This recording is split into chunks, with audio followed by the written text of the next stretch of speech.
오늘 노무현 전 대통령의 서거 8주기 추도식이 열렸습니다. 문재인 대통령이 당선된 지 2주 만에 열린 오늘 추도식. 자, 분위기가 어땠는지 한번 화면 보면서 이야기 들어보겠습니다. 이현수 기자, 어떤 분위기였습니까? 오늘 8주기에는 역대 최대 인파가 모였다고 알려졌는데요. 네. 최측 추산으로 15,000명이라고 발표를 했고요. 네. 그렇지만 이제 오전부터 인파가 몰려드는 바람에 식장에는 가까이 가지도 못하고 밖에서 영상으로 봐야 될 정도로 인파가 많이 몰렸다고 합니다. 예년에는 몇 명 정도 추도식에 참석을 했었답니까? 그때도 발표를 한 거는 확인이 안 됐는데요. 네. 그렇지만 10,000명 이상 이렇게 모인 거는 좀 이례적이지 않나 그렇게 보고 있는. 네. 예년에는 그냥 한 몇천 명 정도 규모로 치러지던 추도식이 올해는 10,000명이 넘는 인파로 붐볐다라고 말씀을 해주셨는데, 자, 지금 휴가를 가졌던 문재인 대통령, 현직 대통령으로는 처음으로 추도식에 참석을 했는데 이게 처음이자 마지막 추도식이다 뭐 이런 얘기도 있었고요. 그리고 또 오늘 추도식이 열리기 전에 권양숙 여사와 점심 식사를 했다라고 얘기가 전해지고 있거든요. 어떤 얘기가 오갔답니까? 가족끼리 한 식사기 때문에요. 네. 거기서 이제 나온 내용이 전달은 되진 않았지만 그 권양숙 여사의 사저에서 식사가 이루어졌고요. 네. 또 아들 건호 씨와 또 형 건평 씨까지 참석해서 네. 문재인 대통령과 오찬을 같이 했다고 하고요. 또 그 권양숙 여사는 의원들하고 지인들이 많이 오는 자리이기 때문에 따로 또 육개장 300인분을 준비해서 네. 대접을 했다고 합니다. 그렇군요. 아직 그 안에서 어떤 얘기가 주고받았는지는 정치부 기자들 사이에서 뭐 나온 얘기는 없습니까, 아직? 네, 아직까지는 알려진 바는 없습니다. 알겠습니다. 자, 그리고 조금 전에 잠깐 말씀드렸던 문재인 대통령, 현직 대통령 신분으로서는 노무현 전 대통령의 추도식에 오게 되는 게 처음이자 마지막이 될 거다라는 말을 했습니다. 어떤 뜻인지, 그리고 어떻게 말을 했는지 들어보시죠.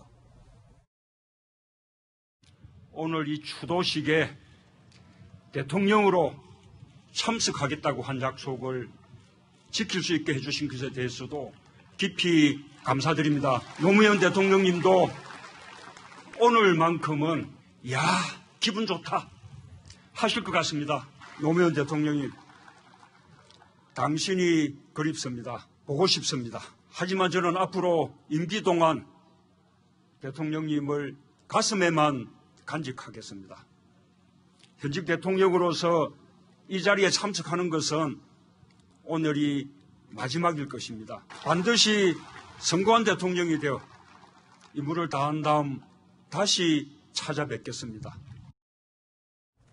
김동혁 기자, 예. 현직 대통령으로서 추도식에는 이제 오늘이 오고 마지막이 될 것이다. 현직으로서는. 예. 자, 어떻게 이 사회 통합, 정치적인 통합 분위기를 좀 강조하기 위한 그런 행보라고 볼 수 있을까요? 어떤 의미가 있을까요? 예, 저는 저 발언이 굉장한 의미를 갖고 있고 또 네. 통합에 있어서 굉장한 의미를 부여하는 그런 발언이었다라고 생각을 하고 있습니다. 네. 왜냐하면 실제로 문재인 대통령을 지지하지 않았던 상당수의 그 반대 유권자들이었죠. 반대 유권자들이 가장 우려했던 것이 다시 한번 이 분열이 이어질 거다. 다시 한번 양극단으로 사회가 갈라질 거다라는 그런 예상을 했었는데 네. 그 예상을 다시 한번 뒤엎는 문재인 대통령의 발언이었다고 생각을 하고 있거든요. 아하. 문재인 대통령 하면은 항상 연상시키는 그 부분이 바로 노무현 전 대통령인데 네. 노무현 전 대통령을 기리지 않겠다라는 그런 의미도 아니고 노무현 대통령을 마음속으로는 기리겠지만 이 추도식에 계속 옴으로써 자신을 지지하지 않는 사람들에게 다시 한번 어떤 공격의 빌미를 주지 않겠다. 네. 그런 의미로도 전 생각이 들어서 문재인 대통령의 이번 행보 또한 굉장히 탁월한 선택이었다라는 생각이 듭니다. 그렇군요. 그러니까 오히려 친문, 친노 이런 이미지를 좀 벗기 위한 그런 선택이었던 거라고 볼 때 그래서일까요? 청와대하고 죄송합니다. 문재인 대통령 이 모두 이번 추도식의 참석에 대해서 아주 조심스러웠다면서요? 예, 현실적인 이유도 있다고 봅니다. 정치적인 이유로는 우리 김동혁 기자가 자세하게 잘 설명을 해줬고요. 네. 이 현실적인 이유를 따져보면요. 대통령 지금 참석하는 행사라는 거는 국가 행사여야 되죠. 네. 그렇죠? 그런데 노무현 전 대통령의 추도식은 그냥 사실상 가족들 중심의 추모 행사입니다. 네. 국가 예산이 투입되는 그런 국가적인 행사나 기념일이 아니거든요. 네. 그런 행사에 대통령 신분으로서 정기적으로 상례적으로 참석을 하게 된다라는 것은 그 행사를 국가 행사로 격상시키거나 국가 예산을 투입해야 될 만큼 중대한 사유가 있다. 이렇게 판단이 돼야 되는데 지금 이런 추도식 추도식에 대통령이 계속해서 그렇게 참석하려면 지금 말씀드린 그런 전제 조건이 충족이 되어야 하기 때문에 이런 부분에 있어서 청와대 측에서 부담을 느꼈을 가능성도 저는 굉장히 크다고 봅니다. 그렇군요. 자, 그리고 문재인 대통령 하면 잊을 수 없는 장면이 있습니다. 노무현 전 대통령의 연결식장에서 있었던 해프닝, 그리고 그에 대한 반응을 보인 문재인 대통령의 모습인데요. 화면으로 보시죠.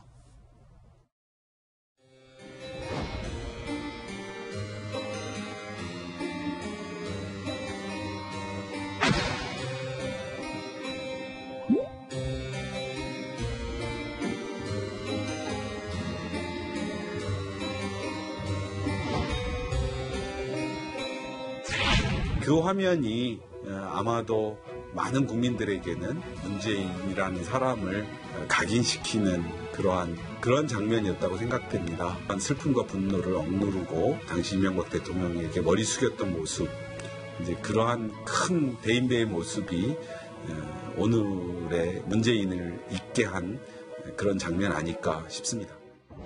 백원호 의원은 사람을 대하는 태도가 한결같습니다. 국회의원 되기 이전의 그 초심을 지금도 그대로 고스란히 간직을 하고 있습니다. 백원호 의원님도 노무현 대통령님의 어떤 정신, 가치 이런 것을 그대로 계승하는 아주 훌륭한 정치인이라고 생각합니다. 이동영 차장, 네. 이 백원호 의원의 저런 행동이야 그렇다 치지만 저 당시에 문재인 대통령이 가서 왜 사과를 했던 거죠? 그때 논란이 꽤 있었습니다. 네. 그러니까 백원우 당시 의원이 노무현 전 대통령의 청와대 행정관으로 일을 했었고 네. 2년 정도 일을 한 다음에 국회의원으로 당선이 됐었는데 그런 아주 오래되고 깊은 인연이 있다 보니까 이 연결식장에서 당시 이명박 대통령이 헌화를 하는 그 순간 이 정치 보복이다라고 하면서 이명박 당시 대통령을 비판하는 연결식장 자리에서 네. 바로 대통령이 참석한 자리에서 그런 행동을 보였단 말이죠. 그래서 경호원들에게 입을 틀어막혀서 끌려나갔습니다. 네. 그래서 결국에는 기소돼서 재판까지 받았을 정도였거든요. 네. 물론 대법원에서 최종 무죄가 나오긴 했습니다만 논란이 끊이지 않았던 사건입니다. 네. 그런 해프닝 속에서 당시 친노 좌장격을 사실상 겸하고 있었던 문재인 당시는 당에 있던 당대표 이렇게 네. 직책을 맡고 있었겠죠. 이 문재인 지금 현재 대통령이 직접 이명박 대통령을 찾아가서 고개를 깊게 숙이고 조금 전에 백원호 의원의 저런 언행에 대해서 깊게 사과한다라고 말을 했고 그 자리에서는 더 이상 논란이 되지 않고 마무리가 됐던 그런 해프닝이었습니다. 네. 자, 그리고 오늘 추도식에서 문재인 대통령이 눈물을 보이는 순간도 있었다고요? 어떤 상황이었습니까? 네, 영상에 노무현 전 대통령이 나올 때 이제 눈물을 흘렸는데요. 사고 당일에 생각이 다시 나서 눈물을 네. 흘린 게 아닌가 싶기도 하는 게요. 문재인 대통령이 이제 책에서도 자기 책 운명에서 그날의 상황을 굉장히 자세하게 묘사를 하거든요. 네. 새벽에 전화를 받아서 부산대병원으로 가서 이제 뛰어내리신 것 같습니다. 브리핑을 하고 또 유서를 남기신 것 같습니다. 이런 얘기를 하는 게 굉장히 자세히 나와 있는데 그 당일이 겹쳤을 것 같고요. 네. 또 자신이 대통령이 돼서 이렇게 다시 찾은 거에 대한 남다른 감회도 있었을 것 같습니다. 네. 자, 오늘 문재인 대통령이요, 노무현 전 대통령에 대한 노무현 전 대통령의 유서를 직접 낭독하는 장면이 또 공개가 됐습니다. 어떤 장면인지 확인해 보시죠. 건강이 좋지 않아서 아무것도 할 수가 없다. 책을 읽을 수도, 글을 쓸 수도 없다. 너무 섭하지 마라. 삶과 죽음이 모두 자연의 한 조각 아니겠는가. 미안해하지 마라. 누구도 원망하지 마라. 운명이다. 화장해라. 그리고 집 가까운 곳에 아주 작은 비석 하나만 남겨라. 오래된 생각이다.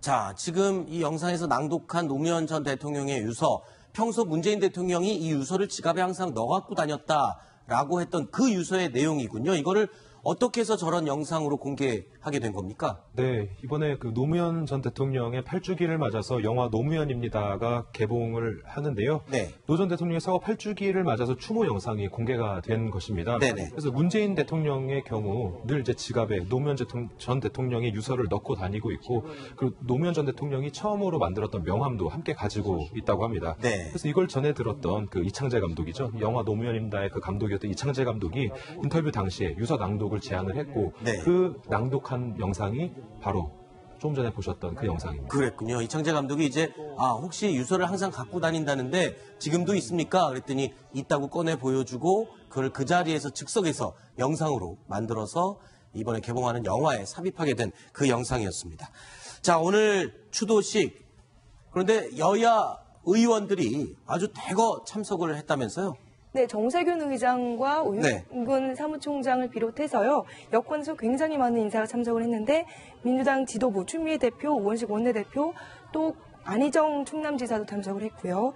국민의당에서는 김동철 원내대표하고 안철수 전 의원까지 참석을 했습니다. 또 바른정당에서는 주호영 원내대표가 이제 대표 대행으로 참석을 했고요. 정의당도 심상정 의원, 노회찬 의원 이렇게 참석을 했습니다. 그랬군요. 그런데 자유한국당의 정우택 원내대표는 참석을 하지 않았어요. 그럼 과거에도 원래 자유한국당 또는 새누리당에서는 참석을 하지 않았었습니까? 아닙니다. 대표급이 참석을 안 한 거는 3년 만인데요. 네. 사실 작년에는 정진석 원내대표가 대표 대행 자격으로 참석을 했고요. 네네. 그 이전에 이제 2015년에는 김무성 당시 새누리당 대표가 참석을 했다가 물병 세례를 맡기도 했습니다. 네, 그랬군요.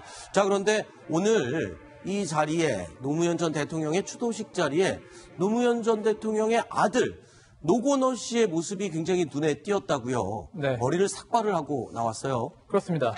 삭발한 이유도 굉장히 자세하게 이야기했는데요. 네. 일단 그 본인이 탈모 때문에 삭발했다라는 말을 하고 기타 이 헤어 스타일에 관련돼 가지고 또 상당히 자세한 이야기를 남겼습니다. 그럼 어떻게 얘기를 하는지 한번 직접 들어보실까요? 헤어스타일의 변화가 좀 있었습니다. 정치적인 의사표시도 아니고 사회에 불만이 있는 것도 아니고 또 종교적인 의도가 있는 것도 아닙니다. 최근 좀 심하게 탈모 현상이 일어났는데 탈모반이 하나가 아니고 여러 군데여가지고 방법이 없었습니다. 전국의 탈모인 여러분에게 심심한 위로와 동변상련의 정을 전하는 바입니다. 저는 이미 다시 나고 있습니다. 네. 자, 노건호 씨 굉장히 점잖게 유머 섞인 말로 지금 추모식에 참석한 사람들에게 이제 본인의 외형이 변한 이유에 대해서 설명을 했는데 사실 지난해 추도식과는 완전히 다른 모습 아닙니까? 예, 당연히 문재인 대통령이 대선에서 승리를 하고 대통령의 신분으로 그 자리에 참석을 했으니까 네. 아버지를 모셨던 비서실장이 대통령이 돼서 돌아왔다. 그 모습을 본 노무현 전 대통령의 가족 그리고 장남 노건호 씨 특히나 굉장한 그 감정이 격해졌을 수 있을 겁니다. 제가 이제 드리고 싶은 말씀은 그 오늘 추도식이 노무현 전 대통령을 그야말로 추도하는 그런 행사인데 이 장남의 저런 발언들은 좀 너무 가볍지 않을까. 네. 추도하는 행사에서 저런 자기 일상에 대한 이야기들을 웃으면서 말할 수 있다는 거에 대해서 좀 불편해하는 분들도 분명히 있었을 것 같고요. 그리고 노무현 대통령에 대해서 추모를 하면서 누가 노무현 대통령을 그렇게 만들었는지 심지어 안희정 전 충남지사 같은 경우에는 친노 세력에 대해서 패족이라고 스스로 지칭한 적도 있습니다. 네. 그런 자신들의 과오를 되새기면서 이 다음 정부에서는 정말 실패 없이 잘 해나가도록 해야 한다. 이런 다짐의 이런 말을 했더라면 네. 오히려 그 진정성을 느꼈을 것이고 진정한 국민 통합의 어떤 그런 자세를 보였을 것이다. 이런 평가를 받았을 텐데 추도식 자리에서도 가벼운 농담을 던지고 그들만의 잔치로 비춰질 수 있는 저런 발언들은 적절치 않았다고 보입니다. 네. 글쎄요. 또 이종영 차장 그렇게 보셨을 수 있겠지만 또 노건호 씨 입장에서는 지난해 김무성 당시 대표에게 굉장히 독설을 날렸었고 그래서 그때가 떠올라서 오히려 더 저런 편한 모습을 일부러 보이고 싶지 않았을까. 지금 화면에 보는 모습이 지난해 추도식이었는데 굉장히 굳은 얼굴로 그 NNL 발언 폭로한 부분에 대해서 김무성 대표에게 지지난 해군요. 죄송합니다. 자, 굉장히 거친 말을 쏟아냈었죠. 그리고 오늘 아마 그 이동영 차장이 말했던 것처럼 사람들이 좀 축제 분위기가 달아오르는 그런 추모식이어서 아마 그런 분위기에도 좀 편승이 되지 않았을까 그런 생각을 해봤습니다. 매년 이 추모식의 분위기가 좀 달라지는 것 같습니다. 네. 그때 그 분위기나 상황, 또 참석자에 따라 가지고 약간씩 다른 것 같은데요. 오늘의 그런 추모식은 물론 추모의 분위기도 당연히 유지가 됐습니다만 문재인 대통령이 당선됐다는 점 때문에 과거 특히나 작년, 재작년과는 또 많은 분위기가 달랐고 또 이제 노건호 씨의 그런 발언도 그러한 선상에서 이해하면 충분하지 않을까 생각됩니다. 네. 자, 이제 좀 화제 이야기를 좀 바꿔볼까요? 지금 문재인 대통령의 구두가 공개가 되면서 누리꾼들 사이에 큰 화제가 됐다고 하는데 손수호 변호사, 네. 구두가 뭐 어떤 구두길래 이렇게 화제가 되고 있나요? 네, 한 네티즌이 문재인 대통령의 구두 사진을 찍어서 올렸는데요. 이게 최근 사진은 아니고 이제 작년 이제 4월입니다. 네, 어디를 지금 무대에 올라가기 위해서 벗어놓은 그런 상태의 사진. 구두를 잠깐 벗어두고 연단에 이제 올라갔는데요. 네네. 그때 이 벗어놓은 구두를 촬영했는데 이 구두의 상표가 굉장히 큰 화제를 지금 모으고 있습니다. 네. 이게 지금 잘 보이는지 모르겠습니다만 저희가 각오를 해놨습니다. 네. 네. 아지오. 아지오인데요. 이게 네. 잘 생소하긴 합니다. 이게 청각장애인들이 만든 구두 브랜드였고요. 네. 안타깝게도 2013년에 폐업을 해서 새로 이제 그 제품이 나오지는 않는데, 그렇다면은 이게 벌써 적어도 3년 이상 신었던 구두가 아니겠느냐 네. 하는 그런 판단을 할 수 있겠고요. 그리고 또 구두가 굉장히 낡았습니다. 이 낡은 것도 굉장히 그런 유력한 정당의 유력 정치인 또 오랜 법조인 생활을 했음에도 그냥 평범한 우리 가장처럼 그런 오래된 낡은 구두를 신고 있다는 점이 굉장히 좀 신선했다라는 취지로 올렸는데요.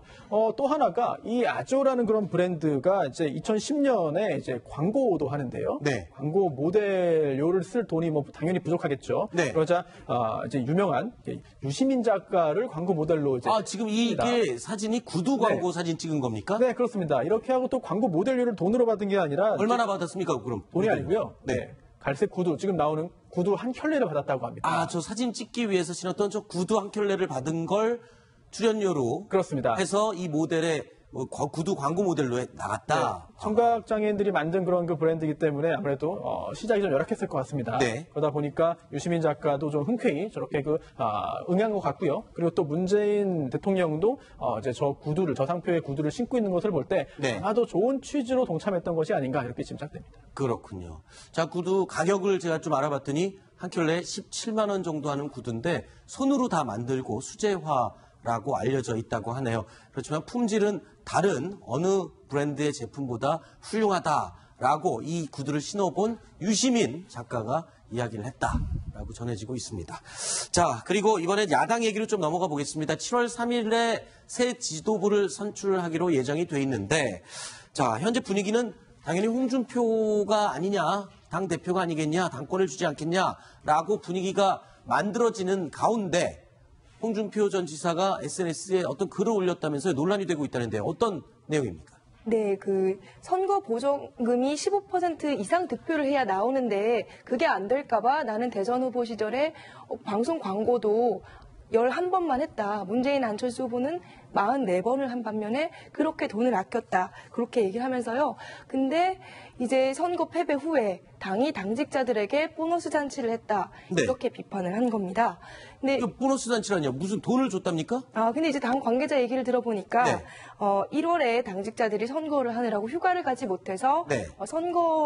선거를 잘 치렀고 잘 치러지는 못했지만 하여튼 거기에 대해서 고생했다. 고생을 굉장히 했고 네. 그래서 이제 휴가비로 200만 원씩 준 거다. 그런데 홍 전 지사가 이렇게 얘기를 하는 거는 다음 당대표에서 너무 자신감을 보이는 게 아니냐, 당원들 생각을 너무 안 하는 게 아니냐 이런 식으로 좀 불쾌감을 드러냈습니다. 네. 연차 월차 휴가가 자유롭지 못한 네. 대신에 이제 겨울에 이제 휴가를 가는 것이 이제 당직자들의 관행이라고 합니다. 아하. 네, 그런데 이번에 그 대선 일정이 저기 바뀌는 바람에 잘 못 갔다고 하는데요. 네. 그러다 보니까 그 부분을 좀 보전해 준 것으로 당직자들은 좀 아쉬운 이야기를 좀 했습니다. 네. 그러니까 홍준표 전 지사 같은 경우에는 이 본인의 지지율, 득표율이 20%를 훌쩍 넘었기 때문에 본인 덕분에 이 선거 보조금도 다 보전받을 수 있었고 이런 부분에 생각이 있었던 것 같습니다. 안 그렇습니까? 네, 그렇게 생각을 하는 그렇죠. 것 같아요. 네. 네. 자, 미국에 있지만 SNS를 통해서 계속 정치 참여를 하고 한 수 한 수 거들고 있습니다. 그런데 당대표 출마하기로 마음을 먹은 상태라고 합니까? 어떤 소식이 들리나요? 홍준표 전 지사. 이제 당대표 출마는 모두가 예상하는 부분이고요. 6월 10일에 이제 귀국을 하는 거는 6월 60 민주항쟁 기념일에 맞춰서 오는 거다. 문재인 정부의 보수 주기기를 더 이상 방치할 수 없다. 이런 뜻을 측근이 전했고요. 그리고 이제 전당대회 출마할 뜻을 굳혔지만 가급적이면은 추대 형식을 바란다. 이런 뜻도 같이 전했습니다. 네. 자, 그리고 최근에 유승민 의원과의 갈등설이 불거지면서 일본으로 떠났던 김무성 대표가 오늘 귀국했습니다. 자, 귀국하면서 기자들에게 어떤 이야기를 했는지 들어보시죠. 머리 식히러 갔는데 좀 쉬다 왔습니다. 우리 바른정당이 국민들에게 좀 파격적으로 이미지가 좀 변화된 모습을 보여드려야 된다는 그런 차원에서 차기 지도부는 좀 젊고 유능하고 있는 그런 사람이 당 지도부가 되기를 바라는 마음을 가지고 있습니다. 어떤 면을 좀 고려하고 그건 뭐 전혀 전당대에 관여하지 않겠습니다. 차기 당 지도부 관련해서 역할을 하실 생각은 없으십니까? 전당대 또 외국 나갈 생각이십니까? 굉장히 많은 걸 내려놓은 듯한 그런 이미지가 느껴지는데 이현숙이 뭐 어떻습니까? 지금 뭐 일본에 갔다 온 다음에 어떤 결심을 하고 왔다 이런 얘기는 좀 비하인드로 안 흘려주던가요? 기자들에게? 생각이 굉장히 복잡하고 많을 것 같긴 한데요. 네. 발언을 극도로 자제하고 있습니다. 네. 또 연찬회 얼마 전에 갔을 때도 기자들끼리 사석에서 모인 자리에서도 나는 얘기를 안 할 거야 하면서 발언을 안 하시더라고요. 네. 일본에서는 뭐 했답니까? 일본에서도 뭐 쉬고 왔다고 얘기를 하지만 오늘 얘기는 이제 차기 전당대회 관련해서 뭐 젊고 유능한 사람이 됐으면 좋겠다 정도만 얘기를 했지 뭐 비대위 그 전에 나왔던 김무성 전 대표가 비대위를 원했다 이런 거에 대해서도 전혀 뭐 아니라고 부정을 했고요. 자기는 그냥 뭐 전혀 관계하지 않겠다 그 정도로 말을 아끼는 모습이었습니다. 네. 예. 자, 그리고 또 김무성 전 대표가 이 출국장에서 나올 때 가방 던지는 모습이 참 인상적이네요. 저 다시 한 번만 보여줄 수 있을까요? 예, 화면. 자, 출국 게이트를 하면서 가방을 쭉 밀고 보좌관이 받아갖고 가는 것 같습니다. 자, 굉장히 당당한 모습이긴 한데요. 네. 지금 화면 자세히 보시면 네. 마이크가 2개고 휴대전화 2개입니다. 네. 이게 불과 몇 달 전, 1년 전 생각해 보면 그러네요. 지금의 보수 이쪽에 신세가 어떻게 돼 있는지 본인 개인으로서는 저렇게 당당할지 모르겠지만 네. 사회적인 관심도나 중요도는 정말 비교할 수 없이 떨어져 있다. 그리고 기자들에게 뭔가 새로운 것을 제안할 이야기 자체가 없지 않을까 저는 이렇게 생각을 해봅니다. 네. 할 얘기가 없으니까 말을 못하는 거겠죠. 네. 할 얘기가 있으면 지금이라도 누군가를 쏟아내야 됩니다. 근데 네. 시기적으로 봤을 때 여유가 있는 상황이 아니거든요. 지방선거 1년밖에 남지 않았는데 누구를 당 얼굴로 내세워서 뭘 해보겠다라고 말할 수도 없는 그야말로 백지 상태에 빠진 게 지금 범보수 진영의 처지 아닌가 싶습니다. 네. 조금 전에 이 자료 화면을 틀던 우리 제작진이 지금 부조에서 발견해서 저한테 알려준 건데 저 화면 글쎄요. 저 재밌어 보이는 화면이기도 하지만 나와서 취재진이 몇 명 나와 있지 않은 저 상황 이 부분을 또 이동영 차장이 짚어줬습니다. 현재 보수당의 입장이 이렇게 처해진 게 아니냐 이런 걸 대변해 준다라고 비유를 얘기를 해주셨습니다.